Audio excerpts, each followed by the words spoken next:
What I'm going to talk about today likely is going to trigger you. It's a conversation of taking an atheist to a believer in this book right here, the Bible. This is something that really I never read. I never read this thing until I was 43 years old, and I'm 43 right now. So I've just been reading this thing really fresh over the course of the last year. And what that's because is I rejected God. I rejected God my entire life until I had a couple of experiences that I'm going to share with you in this video that really opened my eyes to the possibility and then ultimately to the space where I am right now, which is one of pure belief.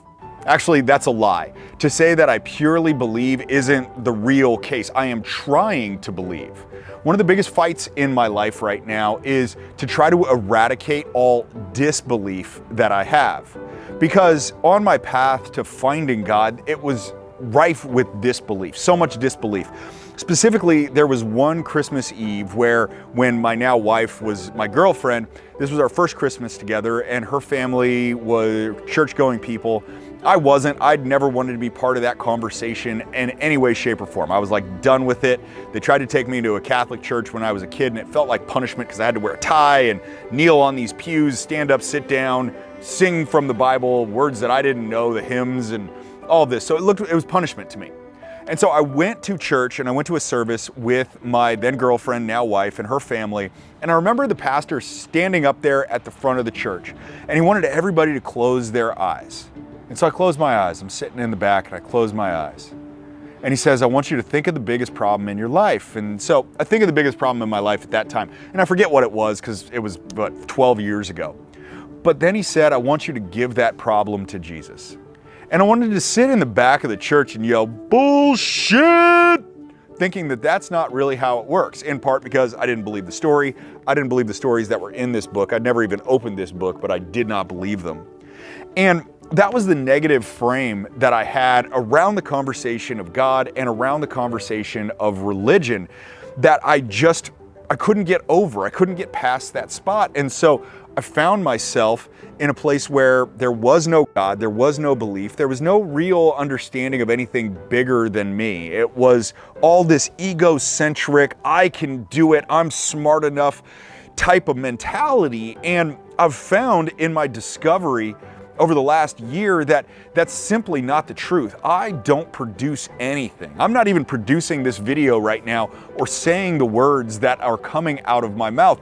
Those are all things that God is doing through me. Now I'm gonna have you consider that if you're watching this video right now, it's not by accident.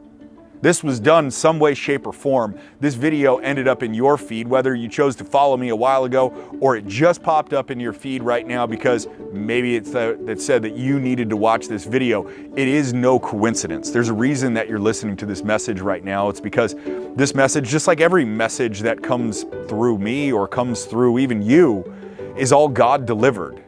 See, I've come to the space where I realize that I am dust. I don't know the specific verse from the Bible that comes to, but I struggled with that statement for a long time because I didn't understand what it meant. I am dust. Because to me, that felt like, wait a second, I'm unworthy. I am just like a piece of shit. Why would anybody pay attention to me? Like, why can I be someone of importance in the world when I'm dust? But then what I figured out was it's the recognition that I just shared with you that it's the fight against our egos. Our egos are the things that are our enemy. Because our egos are tied to a story that says, I can do it, I am this, I am that. In reality, as Moses was delivered by God on that mountain, I am is a really powerful statement. I am that I am. This is God's name. As it relates specifically to how we look at that in terms of the commandments, right? You shall not take my name in vain. What I used to think that was I used to think that was saying God and then any form of a curse word after it. And then maybe that's what you thought too. But I've been thinking about this more and it's different. It's not that. That's not what it means. What it means is that he's told you his name, which is I am. Now think about that. How many times have you said the words, I am, and then filled it in with some negative thing afterwards? I am sleepy. I am fat. I am broke. I am lonely. That's using God's name in vain. I am, is the name that he revealed to himself. He revealed that to Moses, and it allowed you to know him. And so anytime you say I am and then something negative about it, in vain means without a result, without something that's happening for you. And when you do that, when you say I am and then a negative thing, you are taking God's name in vain, thereby breaking the third commandment. It's crazy to think that all this stuff popped up to me over the last year. Because again, this was a space of complete disbelief, total atheist, God does not exist, religion is stupid, to the point where it's like, this is just the way it is. I don't create anything. God creates all these things through me. God creates things through you who are watching this video right now. But the path to this book, for me, really came on a beach. It came on a beach in Laguna Beach, California, which if you don't know where that is, it is south of Disneyland. Think of Disneyland in California. It's south of there, but it's on the water, which is why it's a beach. So I'm standing there and I'm watching one of my mentors get baptized. And I'm listening to this whole thing, and he's sitting there just kind of praying, and everybody's standing around. There's like 20, 30 of us there. And I hear this voice in my head, 'cause some people are holding up their hands, kind of like you do in a church, like you hold up your hand. And I remember hearing this voice that says, raise your hand. And I thought, I don't want to raise my hand. Like there's a voice in my head. I don't want to raise my hand. I don't want to do it. I don't want to do it. That's something people in church do. I'm not in church. I don't want to raise my hand. The voice comes back into my head and it says, raise your motherfucking hand. That's how God talks to me. And so I raised my hand, but it was just one of these little Iron Man looking ones where it was just like, and then I put it back down real quick. And so my mentor that's getting baptized goes into the water and he does his thing. He floats around for a second and he comes back in. And as we're all standing around talking, I hear the same exact voice in my head, which I now know was the voice of Jesus. It said, go over there. And it pointed me to a spot that was, about 20 yards away from the group of where everybody was. So I walk over there and the voice says, get on your knees. And so at this point, like I'm done resisting. I'm not resisting anymore. I hear the voice, get on your knees. So I get on my knees and I sit there for a second, literally a second. And it says, get in the water. And so I take all my stuff out of my pockets and I'm wearing white pants. That was the deal for this baptism. We were all going to show up in white because most of the time this group, we all dress in black all the time, much like I'm dressed today. But we were all wearing white. And it says, go in the water. Now I'm wearing white pants and of course I'm wearing blue underwear. So I'm sure that these things are going to be shown, but that's the way it goes. I hear the voice, I got to act. So I take all the stuff out of my pockets and my white pants and I jump into the Pacific Ocean. And I swim around in the Pacific Ocean and I hear the next commandment, or the next command, it's not a commandment, is you're next. I still don't know what that last part means. I'm still searching for what that last part means. But ultimately, like where this comes down for me is that the primary battle in my life, and I'm gonna have you consider the primary battle in your own life, is one against your ego, especially to somebody that is a high performer or a high achiever. Like I view myself or this vessel as a high performer and as a high achiever. And as if you stacked up the results that I put in my life, I think that most people would agree that that's where I am. There's that phrase, I am.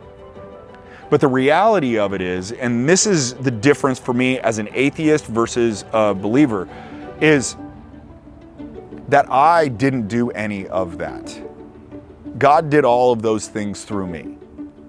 All he did was set me up with the gifts. And those gifts were there for me to use or not use. And he'd guided me and directed me to use those gifts. And he used them through me. I am a tool of his. All I do is sharpen other people. I mean, that's really my job as a coach and a mentor, is I guide other people. But that's even a misstatement because I don't guide anybody. God guides people through me. And somebody asked me the other day, like, why do I do what I do? Because it's a heavy responsibility. It's a heavy responsibility to work with men about what the problems they're facing in their lives, in body and in balance and in being and in business. It's heavy because I take the weight of their problems onto me, but I transfer those to God. And here's the deal. Why I do what I do is because he told me to. He said that what my responsibility is to help people hear him in the way that I can. And I know I say shit, and I know I say motherfucker, and I know I say goddamn, but that's all right, he doesn't care. Because the way that I talk, the way that he talks through me, is the way some people are gonna hear it. Just like somebody watching this video right now, this might be the opening. This might be the opening for the atheist. That's like, maybe I'm open to it. And if that's you and you're sitting in that spot right now where it's like, man, I just came here for some discipline and some fitness and some business and maybe some stuff about marriage. I don't know about this whole God conversation. I'm just gonna have you consider to be open to it. Open to the possibility. Open to the possibility that what's written in here is the truth. Or more specifically, what's written in here can guide you to the truth. Because in reality, that's all any of us are really looking for, isn't it? We want to get to the truth. Because when you live from that place, there's nothing that can stop God's power from working through you.